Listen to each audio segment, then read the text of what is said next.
Can you find your CVV number online? What is a CVV number? The CVV or CVC is typically a 3-digit code on the back of Visa, MasterCard, Discover, or a 4-digit code on the front of American Express. It ensures the person making the transaction has the physical card in their possessions. You cannot find this on online for security and privacy reasons.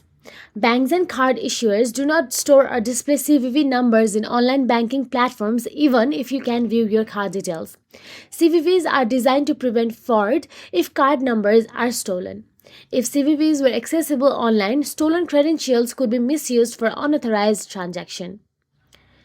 If you cannot find your CVV, the CVV is printed directly on the card. If you have lost your card, then simply contact your bank immediately to report it and request a replacement. So, firstly, never share your CVV with anyone or save it on untrusted websites to maintain your card's security.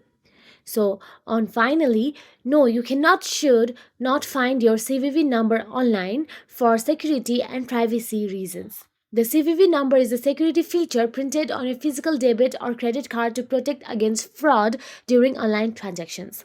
So that is it. If you found this video helpful, please like, share and subscribe, and thank you so much for watching.